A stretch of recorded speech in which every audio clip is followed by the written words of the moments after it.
नवासे रसूल सल्लल्लाहु अलैहि वसल्लम और उनके जानिसारों को सलाम। मुल्क भर में यौम आशूर आज मजहबी अकीदत और एहतराम के साथ मनाया जाएगा। तमाम छोटे बड़े शहरों में मातमी जुलूस निकाले जाएंगे, जबकि मजालिस का भी एहतमाम किया जाएगा। हज़रत इमाम हुसैन रज़ियल्लाहु तआला अन्हु और शहदाए करबला की अजीम कुर्बानियों को खराज अकीदत पेश किया जाएगा। मुल्क भर में 9वें मुहर्रमुल हराम की मुनासबत से मजालिस और जुलूस। कराची में नश्तर पाक से बरामद मरकजी जुलूस हुसैनिया ईरानिया खारादर पहुँच कर इख्तिताम पजीर। अज़ादारों की कसीर तादाद ने शिरकत की। जुलूस की गुजरगाहों पर सख्त सिक्योरिटी के इंतजाम किए गए, जबकि 10,000 एहलकार तैनात। लाहौर में 9वें मुहर्रम का मरकजी जुलूस मुकर्रर रास्तों से होता हुआ पांडो स्ट्रीट पहुँच कर इख्तिताम पजीर हुआ।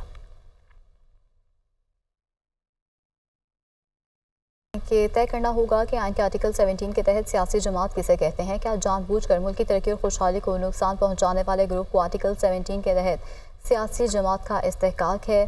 क्या आलमी मालियाती इदारे को पाकिस्तान की मदद से रोकने के लिए मुजाहरे करने और खतूत लिखने वाले ग्रुप को सियासी जमात का इस्तेहकाक है? क्या दुनिया के मुख्तलिफ मुल्कों को पाकिस्तान दुश्मनी पर उभारने और भारतीय लॉबी से मिलकर पाकिस्तान को रुसवा करने वालों को सियासी जमात का इस्तेहकाक है? अगर हासिल है तो ऐसे ही दीगर ग्रोहों को भी यही इस्तेहकाक देना होगा या फिर आईने पाकिस्तान को बदलना होगा। किसी सियासी जमात पर पाबंदी की हिमायत या मुखालफत से पहले ये सब कुछ देखना होगा। सेनेटर इरफान सिद्दीकी का सोशल मीडिया पर पैगाम। पीटीआई पर पाबंदी कोई नहीं लगा सकता है। फॉर्म 47 के तहत बैठे लोग बातें कर रहे हैं कि वो पाबंदी लगाएंगे। उन्होंने मैंडेट चोरी करके वज़ीर आज़म बनाया है। ये अपनी शोहरत बरकरार रखने के लिए इस तरह के बयानात देते हैं। मजीद क्या कहा आप ही देखिए।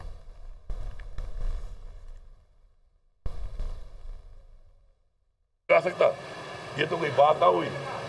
एक तो फॉर्म 47 के तहत बैठे हुए लोग खुद जो है मैंडेट चोरी करके बैठे हैं और फिर वो ये बातें करें कि वो पाबंदी लगाएंगे किसी पार्टी के ऊपर, वो सियासी पार्टी के ऊपर ये सबसे ज़्यादा वोट लिया हुआ है। तो ये मेरे ख्याल में ये बैकी बातें, ये अजीबोगरीब किस्म के बयानात जो हैं, ये हमारे मुल्क का इस वक्त चैलेंजेस और हैं।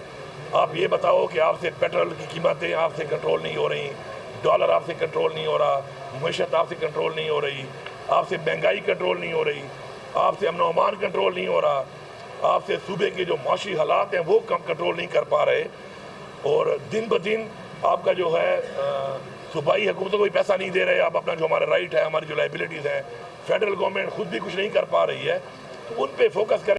वज़ीर दिफा ख्वाजा आसिफ ने कहा है कि पीटीआई पर पाबंदी के लिए इत्तेहादियों से मुशावरत होगी। पाकिस्तान है तो हम हैं, पाकिस्तान के बगैर हमारा वजूद मुमकिन नहीं है। वो न्यूज़ कॉन्फ्रेंस कर रहे थे। पीटीआई जो है वो उस पे बैन लगाना जो है वो कंसिडर किया जाएगा। पार्लियामेंट में जो हमारे इत्तेहादी हैं, मौजूद पार्टीज़ जो हैं, उन सब से मशवरा करके इस एजेंडे पे आगे बढ़ा जाएगा। पाकिस्तान है तो हम हैं। उनकी सियासत का जो बुनियादी असूल है वो ये है कि खान नहीं तो पाकिस्तान। लेकिन आर्टिकल 6 उन लोगों पे लगता है जिन्होंने जिस रात अदम एतमाद की तहरीक पास हुई और जिस तरह उन्होंने हाउस को जो है डिज़ोल्व किया, जिस तरह जो है चंद लम्हों के अंदर 52 बिल पास किए, उन पे आर्टिकल 6 ज़रूर लगता है। कोई अदारा जो है ऐसे मावरा नहीं है। कोई भी अदारा जो है पाकिस्तान की सालमियत, पाकिस्तान का जो आइन है, जो उसमें जो उनके जो फ़राइज़ जो है दर्ज हुए हैं, चाहे वो अदलिया है या मुकन्ना है या ब्यूरोक्रेसी है, जो भी कॉन्स्टिट्यूशनल अदारे जो हैं जब आइन की खिलाफ वर्जी करते हैं तो वो आर्टिकल 6 को तावत देते हैं। 9 मई को जो कुछ हुआ वो डायरेक्ट पाकिस्तान की असास पे हमला था और पाकिस्तान के वजूद पे हमला था। अगर कोई आइन को पामाल करता है तो बिल्कुल जो बात अताउल्लाह ताड़ ने कही है वो बिल्कुल सही कही। पीटीआई पर पाबंदी का फैसला इत्तेहादियों से मुशावरत, आइन और कानून के मुताबिक होगा। तहरीक इंसाफ फॉरेन फंडिंग लेने वाली जमात है। पाकिस्तान अब सिफारती तन्हाई से निकल चुका है। नायब वज़ीर आज़म इसहाक डार की मीडिया से गुफ्तगू। उन्होंने क्या कहा आप भी देखिए। पिछले जो 16 महीने थे وہ بالکل اس نہج پہ پہنچ چکی تھی، ورنہ مسلم لیگ نون کو پی ڈی ایم کو حکومت لینے کا شوق نہیں تھا. وہ اس لیے لی کہ اگر نہ لیتے اور نہ پوری کوشش کرتے تو شاید ملک دیوالیہ ہو جاتا. جو مہنگائی ہے وہ یہ حکومت نہیں لائی. کہتے تھے جو ہے پاکستان تنہائی کا شکار ہے.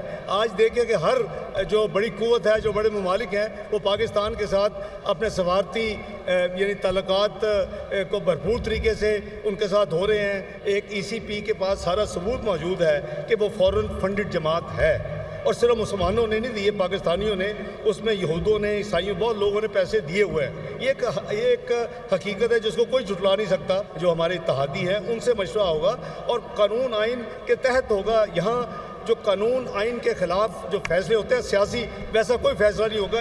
ابھی پابندی لگی نہیں اور سپر پاور کا اظہار تشویش بھی سامنے آ گیا ہے. جاوید لطیف کی جانب سے ایسا کہا گیا ہے کہ کیا پاکستان میں کسی سیاسی جماعت پر پابندی پہلی بار لگ رہی ہے. انہوں نے مزید کہا ہے کہ ہماری حکومتیں ختم کی گئی ہیں، اس وقت تو کسی نے اظہار تشویش نہیں کیا ہے. بانی پی ٹی آئی کی حکومت کا ختم کرنا پاکستان کے لیے عذاب بن گیا ہے. اس سے پہلے جماعتوں پہ پابندی نہیں لگتی رہی، اور کیا اس سے پہلے ہماری حکومتوں کو ختم نہیں کیا جاتا رہا. اس کی حکومت کو ختم کرنا پاکستان کے لیے اتنا بڑا عذاب بن جائے گا. جس نے 4 سال کچھ نہ کیا اس کو ہیرو بنا کے پیش کیا جا رہا ہے. جو پاکستان کے اندر ایسے انتشار کے کینیا جیسے حالات بنانے میں معاونت فراہم کر رہا ہو، ایسے ایجنٹ پہ 9-10 مئی کرنے والے ایجنٹ پہ پابندی تو کیا، اس کو پاکستان کے قانون کے مطابق کٹہرے میں کھڑا کیا جانا چاہیے.